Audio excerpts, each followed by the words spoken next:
Matthew, I think we might start. Just so everyone, if you could put your selves on mute so that we're not having background noise, and just so everyone knows, I'm recording this session just for people who couldn't make it tonight. If you want to leave your cameras on, you can, just so we can see your faces, but if you don't want to, that's also fine. But I'm just going to introduce our Associate Dean of Education and Deputy Dean and Deputy Head of School, Professor Matthew Hansen. He's going to be our host for tonight. We'll have a few introductions from academic staff, and then we'll have plenty of time for questions at the end. So if you can hold your questions sort of for about 20 minutes or so, we'll answer them all in one big exciting bunch at the end. Matthew, take it away. Well, hello everyone. It's really great to be with you this evening, and I acknowledge, of course, the traditional lands on which we're all on. We're all in different ones, of course. Maybe we're not even all in Australia. I'm not really sure. How great is this doing things by Zoom? We don't have to go anywhere. I'm in my home in Victoria, of all places, and much like I know a couple of other you from Victoria as well. At least I'm not in Melbourne, so I feel sorry for you. But it's really great to see everyone here this evening, including people from all around the place. And thank you very much for your interest in studying a postgraduate degree at the Conservatorium. Look, I've got a PowerPoint. I don't really need it, but perhaps I'll share the screen anyway. And I do like seeing people's faces, actually. I can see some familiar faces. James D'Amico, I haven't seen you for a long time. It's really great to see you, and it's really great to see all the other people as well. So if you want to share your faces, please go ahead. I'll try and share this PowerPoint and see how we go. And of course, I'm on a brand new computer, and guess what? It's not working. Wow, okay.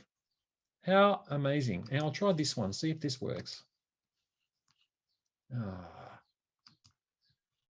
Okay. I'm sure Jackie can share her screen with us. Yeah, right, okay. That'd be good. Can you do that, Jackie?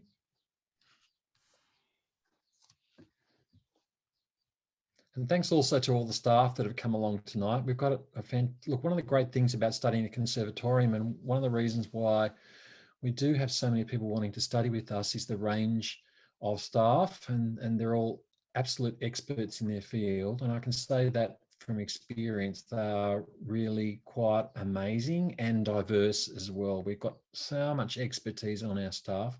So why would you even come to study with us? Well, you've all got your own reasons for wanting to study at the Conservatorium. Yes, we have fantastic facilities, but I always say it is in fact, particularly the postgraduate level, it's the staff are really important in terms of who you want to study with. You want to make sure, if you're doing a research degree, for example, that you've got supervisors who know something about the field that you're interested in. And as I said, we've got so much expertise on the staff. And if you're in a coursework degree, again, you want to make sure that you're studying with people that really who you have a connection with and who you can have a partnership with. And when you get to the postgraduate level, it's not like the undergraduate level where it's often about learning from someone. It's when you get to the postgraduate level, it's also more about learning with someone. So there's that side of things, but it's also about who you're learning with, who your peers are.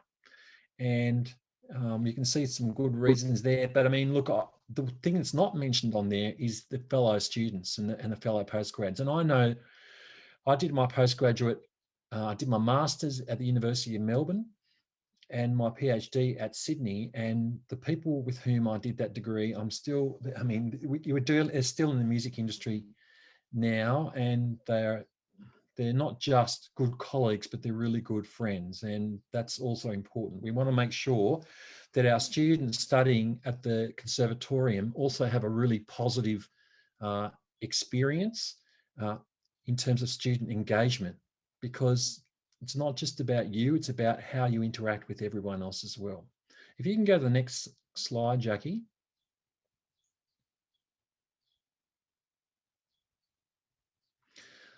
I did mention coursework and research, and just as a very brief introduction, it's really important for you to know that there are two types of postgraduate degrees at the University of Sydney, and that we offer at the Conservatorium.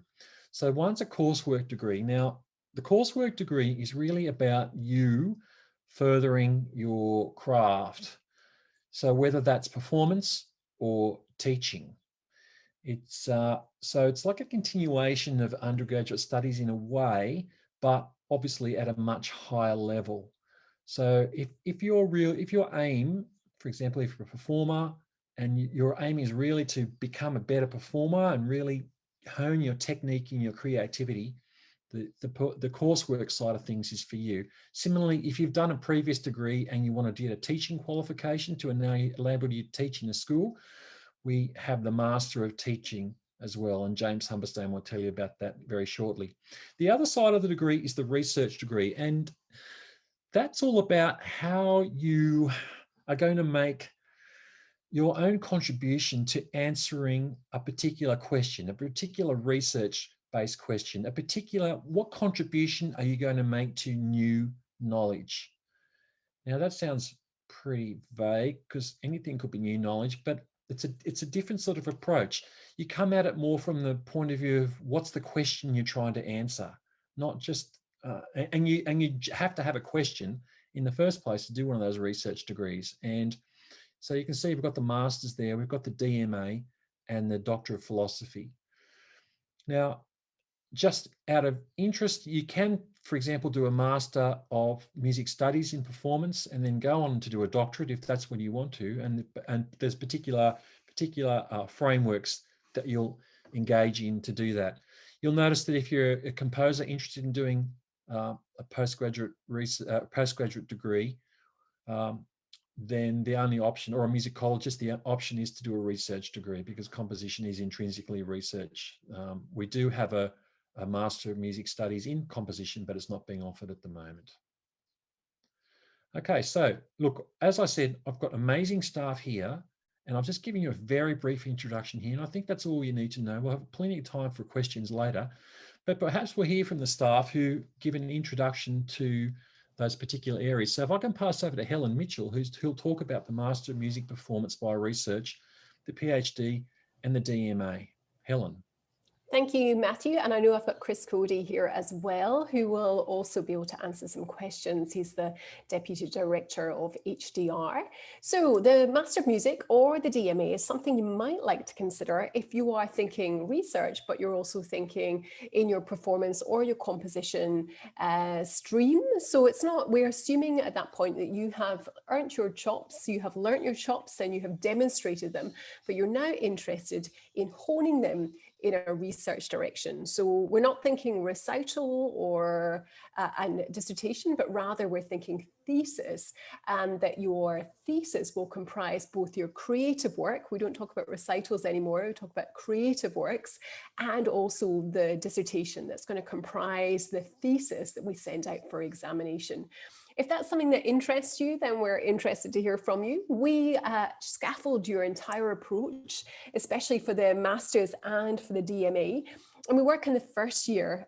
We have a class on a Friday afternoon in the Creative Work Seminar, where we start building your skills of presentation to try and think about that ultimate creative work, where you start to build the way you're going to present your creative work, the way you're going to present and demonstrate the research that is embedded into your creative work. So we start to think about not only the dissertation being the research element, but also the performance or the composition being that research output as well. A composition and a performance can't always speak for themselves. So we have to be able to sort of discuss it or articulate it in words and demonstrate it for our peer group. I think that's probably about all I have. So it's kind of, we have this combination of dissertation, which is 10 to 20,000 words, and also the creative work, which can be in a variety of ways. You could think about a lecture recital. It can be a recital with a heavy critical notes, but it could also be a recording. We can think about ebooks in the way that you want to present it to your examiners. I think that's what I have for you, Matthew. Chris, did you want to say anything else? Chris Cody? No, I think Helen captured it really well. I think that this pathway is really excellent for people that are thinking about performances that are going to be somehow transformative, new ways of playing, not business as usual, and not even, you know, highly expert performances, but actually sort of transformative, different kinds of approaches to performance. That's a really, we've done a lot of work developing scaffolding around that. And so coming here to do that is a really great opportunity. Right. Thank you, Chris. Jackie, you might like to do some muting of people in the audience. Yeah, I mean, maybe you can do that, Jackie, I think. I don't know where that's coming from. Thanks very much, both. And look, and it is about a single project, really, isn't it? Or a single approach. You're starting your dissertation and your creative works are combined. They influence each other. It's not just one or the other. It's really a combined effort, isn't it?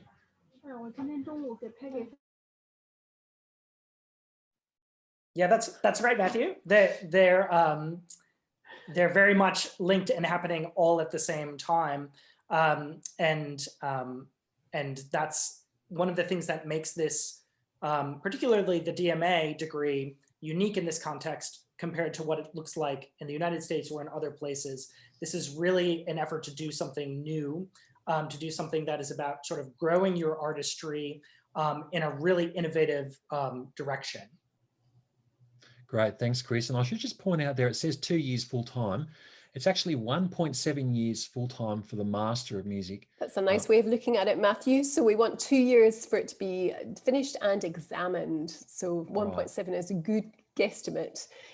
So we get it in and you get it out to examiners at 1.7 and then back in before 2.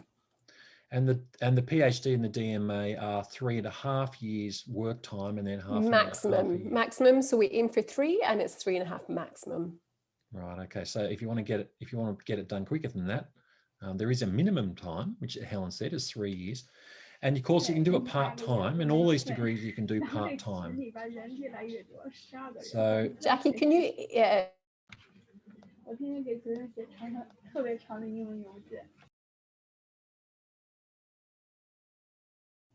Thanks, Jackie.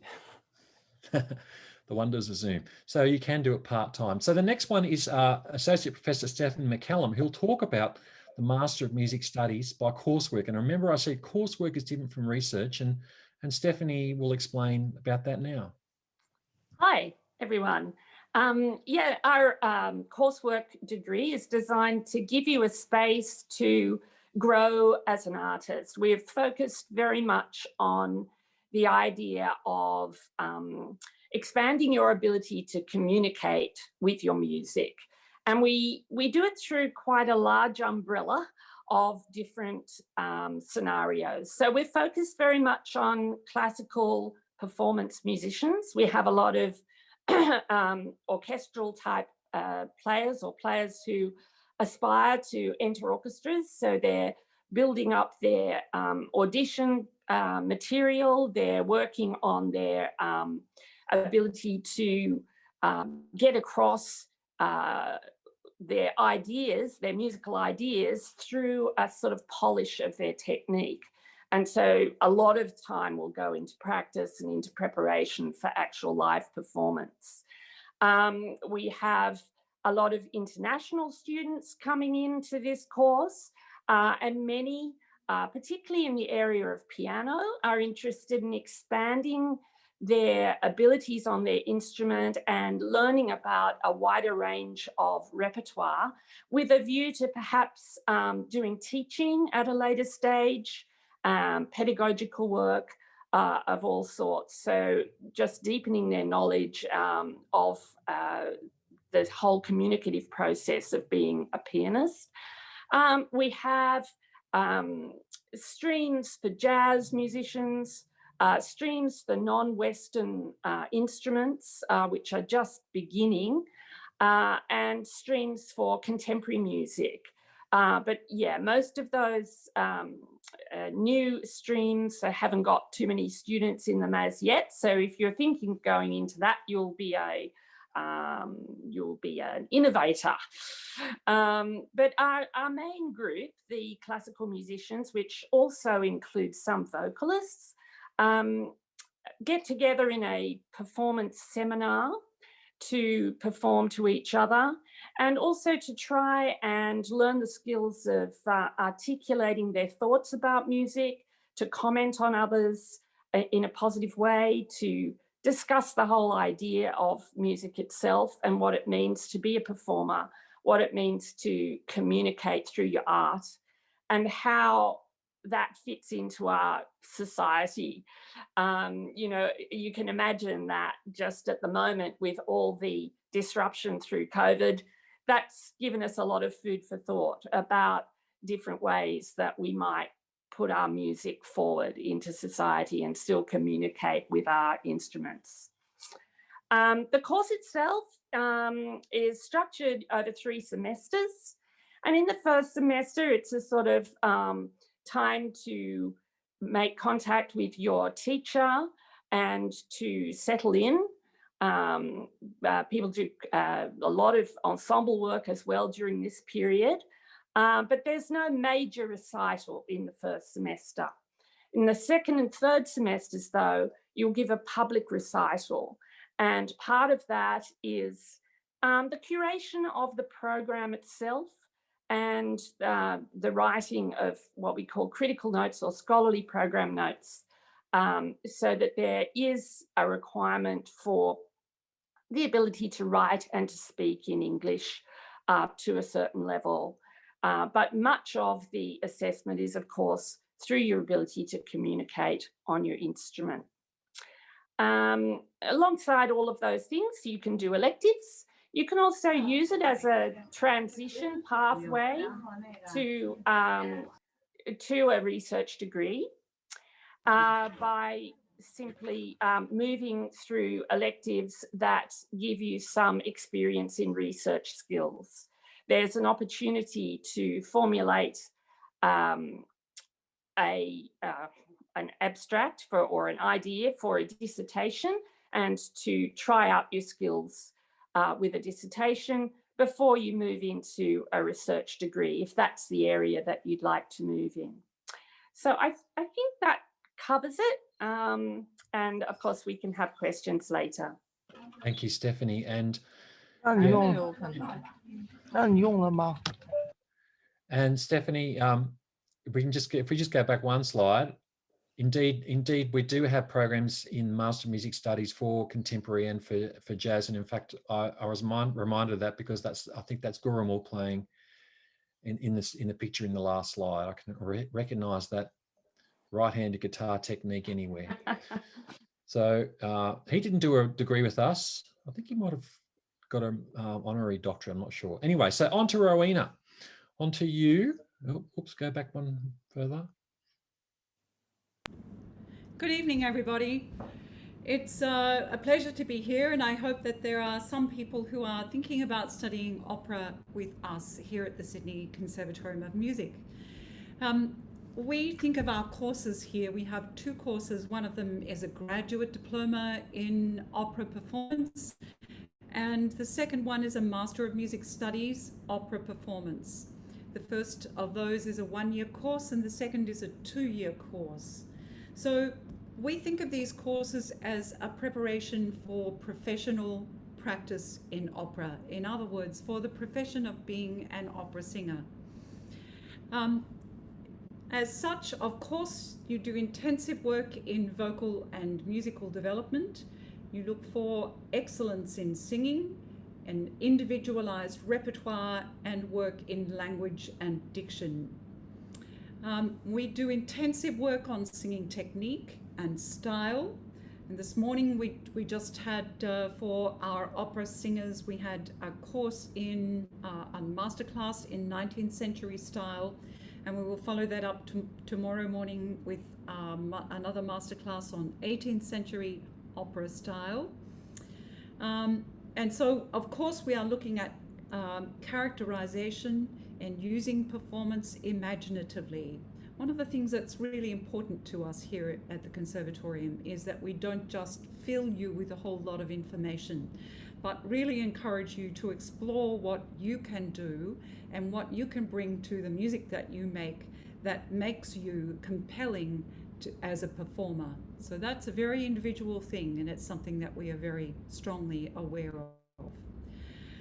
We do, of course, have wonderful voice teachers. All of them are experienced internationally as performers and many as teachers as well. And you have 1 hour per week, 13 hours per semester. We emphasize your individual voice development and what repertoire will suit you as you go forward to auditions and professional work. In the opera ensemble part of the course, you will have coaching with highly experienced international and nationally active coaches twice per week. So that's 3 hours of individual work per week. And you will have an ensemble class, which is a 2-hour class where you work on duets and trios and help to prepare the opera performances for the year. So then, of course, it's important that you work on the major European languages, French, German, and Italian, and we have intensive, highly skilled teachers and intensive work on those 3 languages. So you will have some exposure to, hopefully, to an opera in each of those languages while you are with us over a 2-year period. And of course, you continually prepare new repertoire. You prepare parts of roles or whole roles in those classes. Going on now to Stagecraft. Stagecraft is such an important part of this, of course, and something that not everybody has done a lot of as undergraduates. So in Stagecraft, you will work on acting, on stage skills, stagecraft. You have a dance class once a week. You have opera history and theatre studies. So theatre studies includes things like how you relate to other people in the theatre, how you present yourself in terms of a bio and your CV, etc. As performances, we do 1 to 2 operas per year. More often than not, it's 2 operas per year. We do masterclasses with prominent people, sometimes visiting internationally, and sometimes some of our top performers here in Australia come and give us classes. We have concerts with orchestra. There's an opera gala coming up in the next year, and an opportunity to intern with opera companies such as Opera Australia and Pinchgut Opera. We do sometimes, we have in the last few years when not a COVID year, had a good cohort, up to 8-9 singers go to international summer schools on scholarship from the Conservatorium of Music, which is an amazing opportunity to just see what is happening out there in the rest of the world. That will probably not happen next year, but that does depend entirely on what happens with our ability to travel from Australia. So finally, the connections with opera companies that we have here in Sydney are unparalleled elsewhere in this country, and they compare very well with companies with Opera Courses International. And we have a clear focus on preparing you with an understanding of the professional skills, vocal health, and good, solid general health, and an understanding of the business that you need to know to work as an opera singer in this ever-changing world where we have to continually discover how to present opera to the rest of the world. So that's mostly what I have to say, except that in this difficult year, the Sydney Conservatorium was one of the very few opera courses around the world which actually did do a fully produced opera. And we did it by making a film of the opera Cendrillon by Massenet. So that's still in the process of being edited, but it's going to be quite something when we see it eventually. So that's all I have to say. Thank you, Matthew. Thank you, Rowena, and I'm never ceased to be amazed by the quality of those opera students and what they come up with. And I've seen some drafts of the film, and congratulations to you on actually getting something done despite very challenging circumstances in which we find ourselves. Thank you. Okay, so next up is Lisa Lim and Daniel Rojas, and they'll talk about studying composition in a research degree. Perhaps I'll put over to you first, Dan. Sure thing, Matthew. Thank you very much. Hello, everybody. It's a pleasure to be here. Now, I'm sure I've seen a few composers here because I've been in touch with some of you before. And welcome to you, and also welcome to everybody else. So my name is Daniel Rojas, or Rojas, depending on how you want to pronounce it. I am the head of composition and creative industries and music technology at the Conservatorium of Music. I just want to say a couple of little things, and then I'd like to pass it on to our wonderful professor, Lisa Lim, who is actively involved in the postgraduate work in our conservatorium. So first of all, I just want to mention that we are very broad in our perspective of composition. What is composition? There's so many ways of composing, so many mediums. It's a large art form, it's a very diverse art form, and we try to remain as agnostic or as polytheistic as possible, let's say, with regards to musical genre, with regards to musical style, and the kind of medium that you are interested in. So for example, we of course love our chamber music, our orchestral music, our vocal music, but also our digital music, music technology, as well as musical theatre, and a range of various other expressions as well. We have a lot of experts in our teaching cohort, quite a diverse range of musical expertise, ranging from across these different genres and different mediums as well. Now, just in general terms, the master's and the doctorate in music and composition has a couple of important parts. One of the parts is that of your composition portfolio, in that you develop your craft as a composer, you develop your voice as a composer. There's a big emphasis on that. And of course, there's the research component as well. We want you to be informed. We want you to have a range of research and writing skills, which is all part of, I think, a very, in today's musical and also broader climate, very important components of being a professional musician. We also have a range of outlets for your compositions. We have a wonderful symphony orchestra, various ensembles, both large and smaller, and we have some wonderful venues as well at the Conservatorium. I think that's probably enough from me, because there's also Professor Lisa Lim, who I would love to invite now, if you're available now, to have a chat to you as well. Thank you, Dan, and hello, everyone. It's great actually to gather together like this and hear from all parts of the Conservatorium.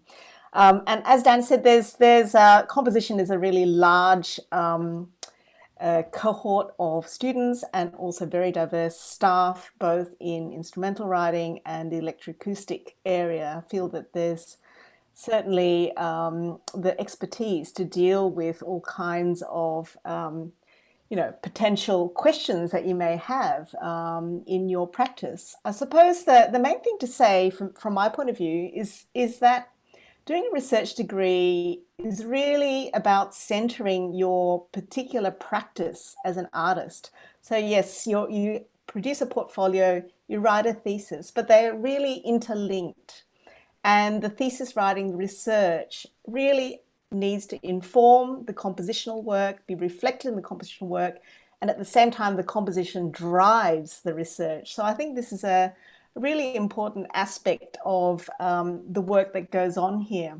And interestingly, there are a lot of, rather sort of established artists that also, see the work that's going on at the Con and decide, yeah, they want to come and study in order to further develop the theoretical and philosophical areas of their work. And that means that there's a very rich kind of culture at the Con. So whether you've just come out of an undergraduate coming into the masters, or you've been a rather established artist wanting to come back and bring this kind of reflection to your practice, together it means that there's a lot of scope for kind of building bridges to the wider world of musical practice and the industry. And I think this is a really huge strength of what goes on at the con. I'll just mention very briefly, I also run the Composing Women program. It's a program that was set up nearly 6 years ago by Matthew Heinsohn to address issues of gender equity in composition. It's been very successful in building all kinds of industry partnerships, not just for the particular participants of the program, but that's also flowing to other areas of the Conservatorium and benefiting the wider student community. So it's a very kind of rich program overall, we can answer more specific questions afterwards. Thank you. Thanks, Dan, and thanks, Lisa. And indeed, we had 4 members of the Composing Women program there. It was from their workshop with the Goldner String Quartet, I do remember. So James Humberstone is an expert, of course, in many areas, but including the area of music education. So James, tell us about both the Master of Teaching and the Master of Music Education, which are 2 different things. They are. Thank you, Matthew. And I set my timer going for that reason, to try and cover 2 degrees in 5 minutes.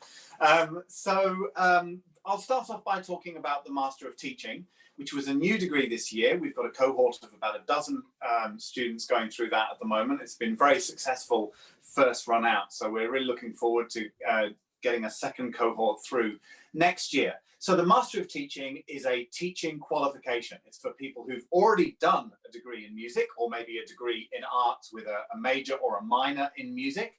And it's actually taught and administrated through the School of Education, which is part of FAS over what we call Big School, the main campus at the University of Sydney. However, you become a Conservatorium student if you're studying music as a teaching area. And so what we've done is we've devised what's called a double stream in music education as part of the Master of Teaching. So what that means is that if you've done a pure music degree as your bachelor's degree, that you can come and you can actually study 2 music subjects per semester. That's about 3 to 8 hours at the con per week, working with our music education team. And if you did, like a double bachelor's degree, or you did a major in music and a second major or a minor in a language or something, you can take music as a single stream and have a second teaching area. So for instance, you could be a teacher of music and French, or music and science. So what's in the 3 years if you do the Master of Teaching? Well, what happens, the 3 semesters, it's a 2-year degree, 3 semesters at the con, and then the final semester in a school teaching. So in the first semester, in the mainstream, the stream that you would do if you were just doing one stream, we look at junior secondary music education, the real core of what music teachers do, dealing with those year 7 and 8 music classes, but also 9 and 10 elective classes. If you do the double stream, you come in for a second lesson during the week, and we use that as an opportunity to let you go and study in one of our specialist subjects. So for instance, Aboriginal and Torres Strait Island music in music education, jazz in music education, technology in music education, composition in music education, but a whole range of those subjects that you can choose and begin with a specialization. Second semester, in the mainstream that you will do, whether you're doing the double stream or not, we do 100 years of music pedagogy. So starting with names that many of you will know, like Carl Orff and Zoltan Kodály, and looking at original ideas and methodologies for teaching music, and then fast forwarding all the way through to current day, looking at current research and practice, what's happening in the music classroom, which is especially centered around how can we make music education more inclusive. One of the things we know at the moment is that by the time we get through to year 12, we've lost about 95% of our kids from music, even though 100% of our kids going through schools here in New South Wales tell us they love music. So how can we be more inclusive and keep more kids in our music programs? The other half of the year, if you do the double stream, is Ensemble Pedagogy. So we recognize that music teachers don't just teach music in the classroom, they also run bands and choirs, they run rock bands, informal ensembles, all sorts of things. We have a dedicated course for that. And then in the third semester, we look at senior secondary music education. So basically teaching the HSC. And again, if you do the double stream, you get an extra subject. In that case, it's cultural diversity in music education. I've put that one last because it's a nice segue to our research area as well. Just a couple of other things to mention about the Master of Teaching. As I said before, you'll actually apply for the Master of Teaching (secondary) through the School of Education, and then music will be either your double stream or one of your streams. Even though it's secondary, it does also qualify you to teach in primary schools. And about a fifth of our students from our undergraduate degree, we don't know yet with the Masters one how it will pan out, but about a fifth from our undergraduate degree who are qualified teachers do go and teach in primary schools as music specialists. So that's another interesting career path. And then on to the M.Mus and the PhD. So our research degrees, these are research degrees in music education. And so you can, if you've got any question about music education, you can come to us. But let me tell you about the specialist areas that our music education researchers on staff are particularly interested in case any of these get you excited. So we've got a huge background of researching cultural diversity in music education, and I said that was one of our extra subjects in the MTeach earlier on. Michael Webb, for instance, at the moment has been travelling around the area looking at things like issues of hymnody in Vanuatu and all sorts of other exciting things. We've got we've made the gamelan part of a big part of our undergraduate music education degree. We've got links with Bali where we go and do field trips every couple of years. We've made social justice a very big part of our own research work within the faculty. Technology and creativity. So for instance, Jennifer Rowley, who can't be here tonight, but she's teaching actually, but she's our program leader. She's done a lot of work into e-portfolios and building careers as music learners. And you've got people like me and my colleague Jim Coyle, who, as well as doing research in music education and creativity in music education, also work independently as composers and producers ourselves. So they're just some of the things that we're interested in. If I had another couple of minutes, I'd tell you about the kind of projects that my students are doing at the moment, because there's a really, really wide range. But if you've got a question about music education, as you can see, we've got broad interests. We can probably talk to you about it. Thanks, Matthew. Thank you, James. And I'll tell you, look, for all the potential students here, it's amazing. Every time you talk to staff and students at the Conservatorium, particularly in the postgraduate area, you learn something new. And I've just, you've got me thinking about teaching rock band pedagogy, James, just from what you've told me there. And I'll probably be thinking about that for the next couple of days. So how do you apply? And we've got some interesting things up here that you can take note of. You can say, his first point there is you have to submit an application to the university. So you go through the university portal. I think it's called Sydney Courses. Is that correct, Jackie? I can't remember. And look, if you're applying, there'll be an audition process. If you're applying for some degrees, there'll be an interview. If you're applying for other ones, all the instructions you'll find there on the admissions page. Yeah, so as you can see, there's video audition and interview. This year, all our auditions for performance-based things are online. So, and then you'll have an interview as well, in which we'll discuss what you want to do and get a sense of your project and stuff like that. Same with the research degrees. We do have interviews about that. Are the same thing. You also have to make sure that you provided a research proposal, and there's guidelines that we can provide on that, and you can also find it through the University of Sydney Library. There's some documents there on how to write a good research proposal. One important thing to note, if you're doing a research degree, is you have a supervisory team. You don't just work with one person. You have to work with at least two staff members, and so you need to make contact with those and make sure that they're willing to supervise you, because we're allowed to supervise a certain number of students, and we're not allowed to do any more than that. So it's important that you line up your potential supervisors before you submit your application, because if you don't have at least two supervisors lined up, you won't be admitted. Okay, so that's really important to take note of that. And for example, if you're applying for a composition, you should talk about your research proposal, about your idea, and then what you're doing, how your compositions are all going to, and your proposal for what compositions you're interested in in writing, for example. Now I'll talk about composition because that's one of the areas that I supervise myself, but of course it's the same for all the other areas as well. Now, in the MTeach, as James said, you have to apply for that through the education faculty, through the Faculty of Arts and Social Sciences, but the process will be pretty much the same. And there are specific requirements you have to have done in order to apply to do that Master of Teaching Secondary. As it says there, you need an undergraduate degree in music. And James can give you more information on that, certainly, if you need more information, or you can find it on Sydney courses as well. Okay, so audition requirements are there. So that's just summarising what we've said already. And register for an audition. If you go to the Conservatorium website, which is Sydney. Oh, I've frozen here.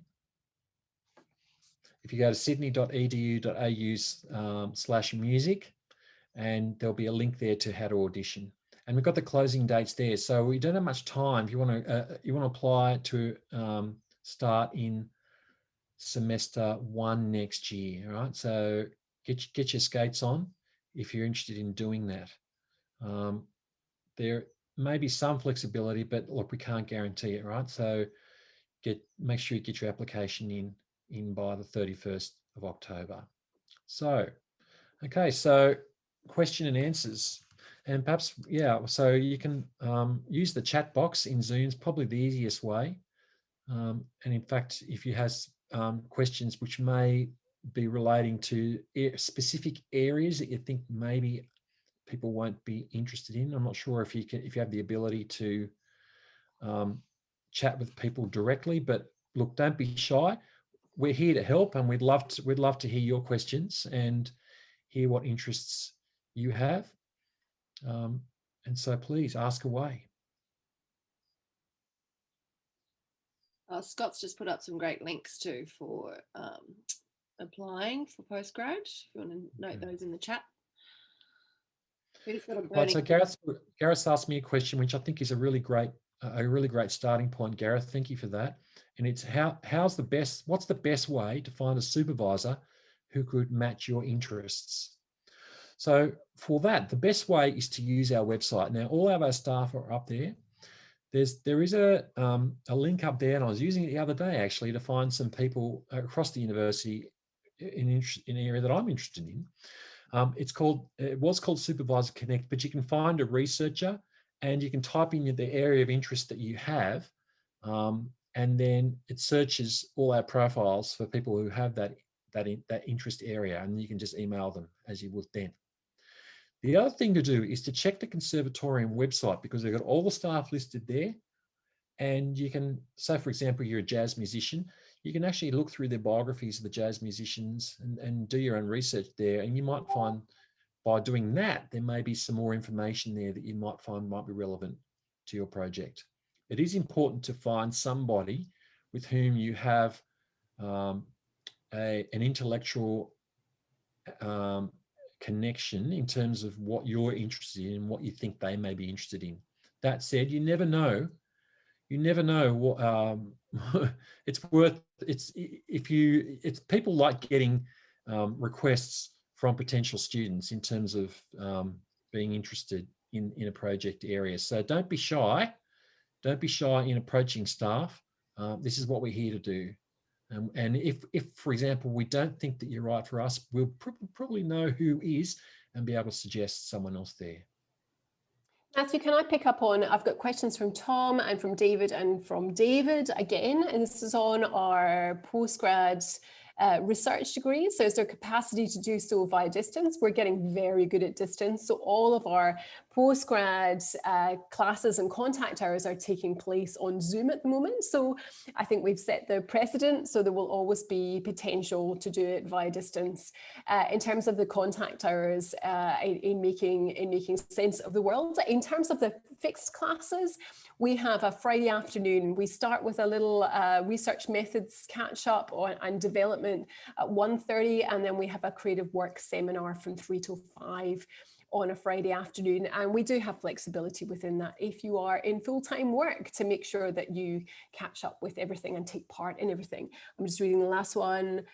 Yes, in terms of coursework, I hope Chris can maybe talk to some of this coursework requirements. Again, we've got potential, and we have demonstrated exceptional potential to undertake things on Zoom as of this semester. So I'm hoping that most things are available on Zoom, regardless of what you fancy doing, and certainly for your electives within the program. So Friday for our research methods and creative work absolutely can take place on Zoom. And also, I think for most of the electives, we can take place on Zoom. Chris, can you talk to that? Well, yeah, I can say that, you know, anything that is on Zoom right now can obviously be taken on Zoom. Situation may change in the future where those courses are no longer offered online if the pandemic sort of cleans up. And there is a coursework component now for the postgraduate research degrees. Which is you're required to do a certain amount of coursework for the DMA and the PhD, and then a smaller amount of coursework associated with a master's by research degree. So currently, things are all running online, and there's no sort of on-campus requirement for coursework, but the situation in terms of what is offered online in the future is not, at this point, totally clear. And if I can just jump in there and just say, from a policy perspective, if we want to be really nitpicky about it, there is the requirement that you do have to be on campus for one semester of your degree. Now, what does on campus mean? Now, it just means you participate in Zoom. Look, and I know I've supervised students who have been out of state.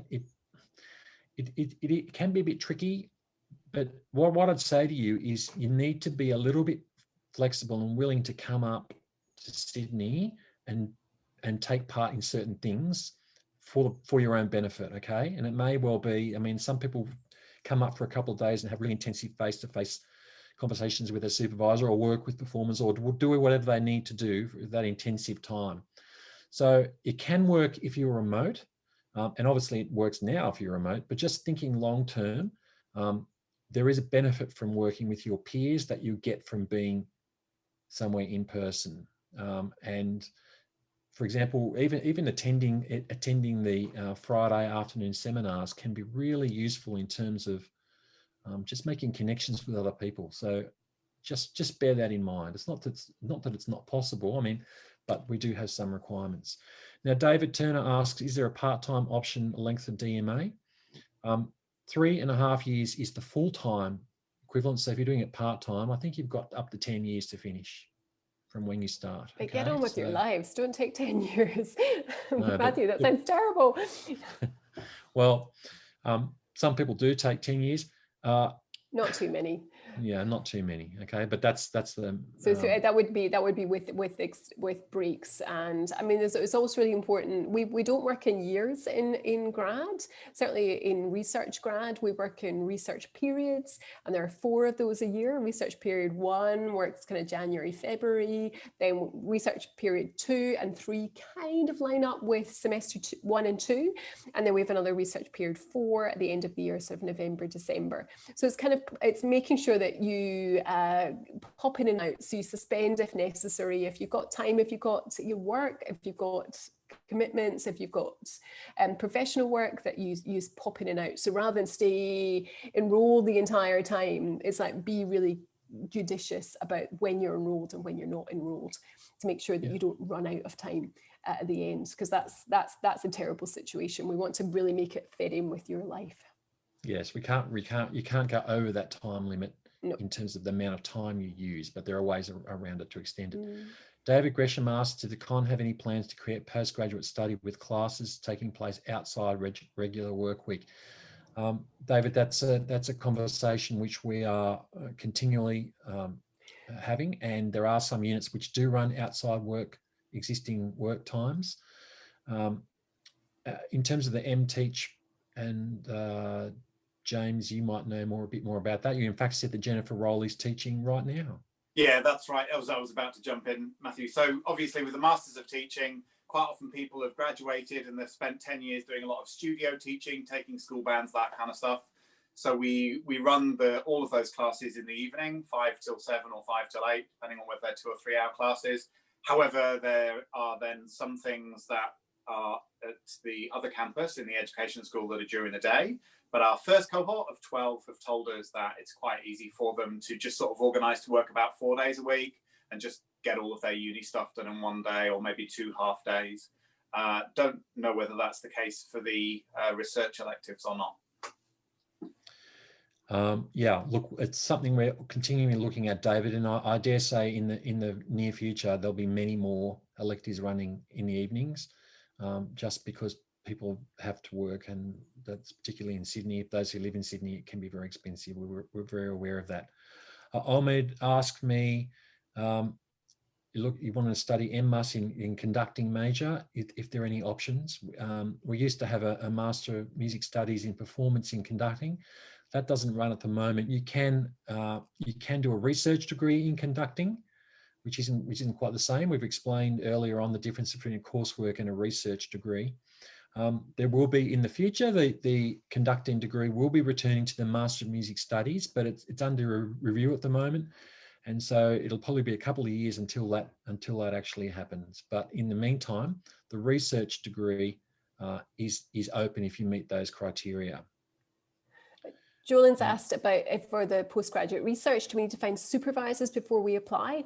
I'd hope you'd be in touch with people before you write that application. So we'd like to see that you've been in touch with people and that they have agreed to take you on and maybe given you some advice on the application you're putting together. So please get in touch with people from now and make contact and tell them about your research ideas. Can I just add quickly on to something that Helen just said? I totally agree with Helen, and I think sometimes as a prospective student, it's a little bit unclear what that initial contact should look like with someone that you're trying to court as a potential supervisor. And as Helen said, going in with a pitch or a research idea that is fleshed out sort of more than just a topic area, that sort of demonstrates that you've done a little bit of background reading, that you've thought a bit about what your methodology might look like, and sending that through to someone is a much better way of starting that conversation than kind of going in with, you know, an email that doesn't really say much. So don't underestimate the importance of actually that first email that you send and painting a picture of your interests, the research questions that you think you want to take into your degree and how you think you could answer them, and sort of ask when you're asking someone if they want to be, you know, involved in this project or develop it with you. So I just wanted to quickly add that in. No, thanks, Chris. That's really important. And in fact, from 2 people here, I've received excellent research proposals, and straight away it makes me interested in taking you on. So, you know, it does make a difference. I just got to importantly say though, if you're applying for Master of Music Studies coursework or the graduate diploma, and that's it's the same with opera as well, you don't have to do this. This is for the research degrees. For the coursework degrees, you have your audition requirements. You don't have to make connections with people, although I'm sure Rowena and Stephanie would love to hear from you if as an advanced thing, but that's not required, okay? But it is required for the research degrees. Now, any other questions?